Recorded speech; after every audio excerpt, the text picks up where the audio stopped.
நடிகர் நெப்போலியனுடைய மகன் திருமணம் ஜப்பான்ல பிரம்மாண்டமா நடந்து முடிஞ்சிருக்கு. இந்நிலையில தனுஷ்க்கு இரண்டாம் திருமணம் நடக்க இருப்பதா நடிகர் நெப்போலியன் கூறியதா மூத்த பத்திரிகையாளர் பைல்வான் ரங்கநாதன் தெரிவிச்சிருக்காரு. அதுல நடிகர் நெப்போலியன் சொன்னதா பைல்வான் என்ன சொல்லியிருக்காருன்னா, ஜப்பான்ல திருமணம் நடந்தது எங்களுடைய சந்தோஷத்துக்காக தான். தனுஷும் அக்ஷயாவும் அமெரிக்கால தான் வாழ போறாங்க.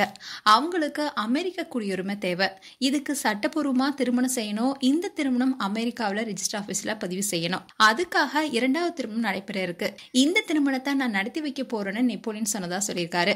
அதோட புதுமண தம்பதிகள் ஹனிமூனுக்கு சிங்கப்பூர் போய் அங்க 4 நாட்கள் இருப்பதாகவும் கூறியிருக்காரு. மேலும் பைல்வான் என்ன சொல்லியிருந்தாருன்னா, இந்த நேரத்துல சென்னை வரும் நெப்போலியன் தன்னுடைய நண்பர்களை பார்க்க இருக்காரு. ஒரே நேரத்துல அரசியல்வாதி, அப்பா, கணவர்னு 3 பொறுப்புகளுமே திறன்பட செஞ்சுட்டு வராரு. அனைவருடைய ஆதரவையும் பெற்றுட்டு வராரு. திருமண ஆசை வந்துட்டாலே தனுஷ்க்கு தாம்பத்திய வாழ்க்கையில விருப்பம் இருக்கு என்பதுதான் பொருள். இத மருத்துவர்களும் சொன்னாங்க. ஆனா அக்ஷயா கருத்தரிக்கும் போது அந்த வாரிசுக்கு தனுஷ்க்கு இருக்கிற தசைப்பிடிப்பு நோய் வர வாய்ப்பு இருக்கு. ஆனா அது உடனே தெரிய வாய்ப்பில்ல. 4 வருஷத்துக்கு அப்புறமா தான் தெரிய வரும்னு சொல்லியிருக்காரு. ஏற்கனவே தனுஷ் அனுபவித்த இன்னல அவருடைய வாரிசும் அனுபவிக்கணுமா?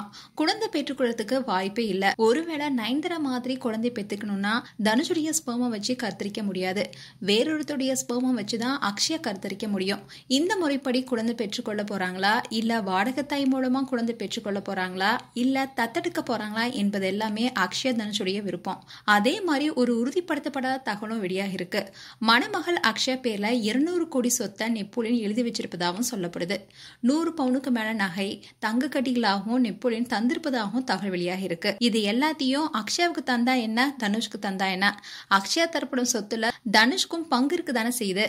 ஆனா ஒரு தமிழன் அமெரிக்காவில கோடிக்கணக்கில் சம்பாதிக்கிறாருன்னா அதை நமக்கெல்லாம் பெருமைன்னு பூரிச்சு பேசியிருக்காரு பைல்வான் ரங்கநாதன். தொடர்ந்து அந்த பேட்டியில பைல்வான் பேசும்போது, சினிமாவிலையும் அரசியலையும் வெற்றி கொடி நாட்டியவர் தான் நெப்போலியன். எம்எல்ஏ, எம்பி, மத்திய இணையமைச்சர் பதவியும் வகித்தாரு. அமெரிக்கா போய் தன்னுடைய வியாபாரத்தை விரிவுபடுத்தினாரு. அதுக்கப்புறமா பிஜேபியில சேர்ந்தாரு. ஆனா உடனே பிஜேபியில இருந்து விலகிட்டாரு. அப்படி இருந்தாலும் தொட்ட இடம் எல்லாமே பொன்னாக என்பதை நிரூபித்திருக்காரு நெப்போலியன். ரொம்பவே புகழ்ந்து பேசியிருக்காரு பைல்வான். மேலும் இந்த வீடியோ பற்றிய உங்களுடைய கருத்துக்களை கமெண்ட் செக்ஷன்ல சொல்லுங்க. அண்ட் இது போன்ற வீடியோஸை பார்க்க நியூஸ் தமிழ் கிளிட்ஸ் சேனலை சப்ஸ்கிரைப் பண்ணுங்க. மறக்காம நோட்டிபிகேஷன் பட்டனை கிளிக் பண்ணுங்க.